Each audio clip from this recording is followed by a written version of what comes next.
નમસ્કાર મિત્રો આપની સાથે હું છું પિનલગીરી ગોસ્વામી।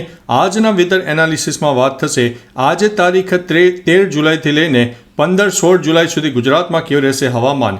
આવનારા દિવસોમાં કઈ સિસ્ટમ કામ કરશે જે ગુજરાતને વરસાદ આપી શકશે, અત્યારે ગુજરાતમાં કેટલા વિસ્તારોમાં વરસાદ વિરામ લેશે, ઉપરાંત મિત્રો આવનારા દિવસોમાં ભેજનું પ્રમાણ કેટલું રહેશે, કઈ નવી સિસ્ટમ કામ કરશે અને ગુજરાતને વરસાદ કયા જિલ્લામાં વધુ મળશે, તમામ પ્રકારની માહિતી આ એક વિડીયોમાં તમને મળી જવાની છે।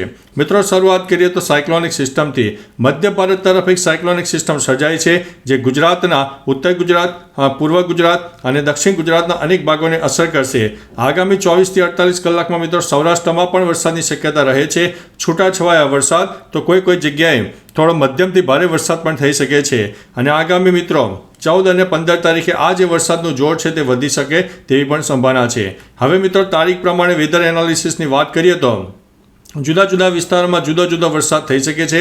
ખાસ કરીને અત્યારે જે સાયક્લોનિક સિસ્ટમ સર્જાઈ છે તેના ભાગરૂપે થઈને ઉત્તર ગુજરાત, ગુજરાતનો પૂર્વ તરફના વિસ્તાર અને દક્ષિણ ગુજરાતના અનેક વિસ્તારમાં ભારેથી તે ભારે વરસાદ થઈ શકે છે।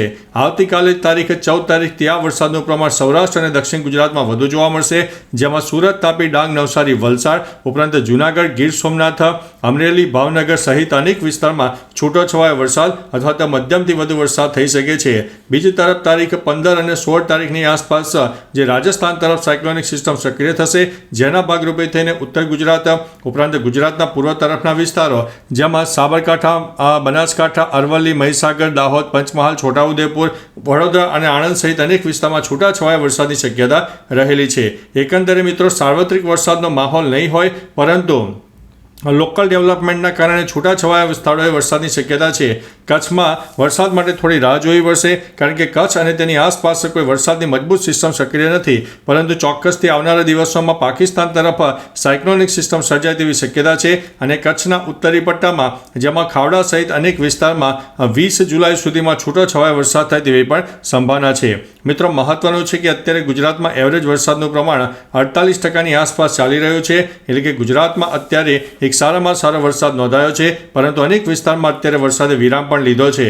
મહત્વનું છે કે તારીખ 20, 21 અને 22 તારીખની આસપાસ પણ છૂટાછવાયા વરસાદ ચાલુ રહેશે। એકંદરે મિત્રો સાર્વત્રિક વરસાદ માટે હજુ આપણે થોડી રાહ જોવી પડશે। હમણાં જે વરસાદનો રાઉન્ડ ગયો છે એ સાર્વત્રિક વરસાદનો રાઉન્ડ હતો, પરંતુ અત્યારે જે રાઉન્ડ આવી રહ્યો છે તે છૂટાછવાયા સ્થળોએ વરસાદ રહેશે, એટલે સાર્વત્રિક વરસાદનો રાઉન્ડ નહીં હોય। બીજી તરફ 40થી લઈને 45 કિલોમીટર પ્રતિ કલાકની ઝડપે પવન ફૂંકાય, જેમાં સૌરાષ્ટ્ર, દક્ષિણ ગુજરાત અને કચ્છના દરિયાઈ પટ્ટી વિસ્તારમાં પવનનું પ્રમાણ વધારે રહી શકે છે। બીજી તરફ મિત્રો ભલે લો ક્લાઉડ ફોર્મેશનના આધારે તમને વરસાદ ગુજરાત ઉપર ન દેખાય, સેટેલાઇટમાં પણ વરસાદ ન દેખાય, પરંતુ મિત્રો આપણું અનુમાન છે કે અરબી સમુદ્ર અને બંગાળની ખાડીના ભેજવાળા પવનો મધ્ય ભારત સહિત પૂર્વ ભારત અને પશ્ચિમ ભારતના પણ અનેક ભાગોને અસર કરી રહ્યા છે, જેના લીધે તેને આગામી દિવસોમાં હજુ પણ છૂટોછવાયો વરસાદ આપણને મળી શકે તેવી સંભાવના છે। અત્યારે ચોક્કસથી ગુજરાતના અનેક વિસ્તારમાં તાપ તડકો ઉગાડ હશે, પરંતુ આવનારી તારીખ 25 જુલાઈ સુધીમાં ગુજરાતના અંદાજિત 30 થી લઈને 40% વિસ્તારમાં છૂટોછવાયો વરસાદ ફરી શરૂ થાય તેવી પણ સંભાવના છે। બીજી તરફ દક્ષિણ ગુજરાતથી લઈને કેરળ સુધીની વરસાદની ટ્રફ રેખા છે, એ લાંબા ગાળાની ટ્રફ રેખા છે। એક ગુજરાત અને તેની આસપાસ સાયક્લોનિક સિસ્ટમ સર્ક્યુલેશન સર્જાયું છે, તેના લીધે તેને આવનારા દિવસોમાં હજુ પણ વરસાદ સારો મળી શકે છે। મહત્વનું છે કે 27 જુલાઈ સુધીમાં ગુજરાતમાં એકંદરે કહી શકાય કે 50 થી લઈને 55% આસપાસ વરસાદ એવરેજ જોવા મળે તેવી પણ સંભાવના દેખાઈ રહી છે। અને ત્યારબાદ મિત્રો તારીખ 28 તારીખથી ફરીથી એક બંગાળની ખાડીનું લો પ્રેશર સિસ્ટમ સર્જાશે, જે મધ્ય ભારતમાં એક સાયક્લોનિક સિસ્ટમના રૂપમાં આગળ મળવાનું છે।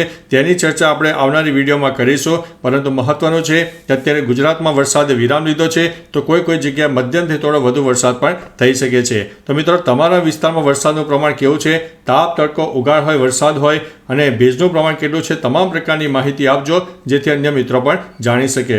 તો ચાલો મિત્રો ફરીથી વરસાદની નવી આગાહી લઈને મળતા રહીશું, ત્યાં સુધી અમને રજા આપશો। નમસ્તે।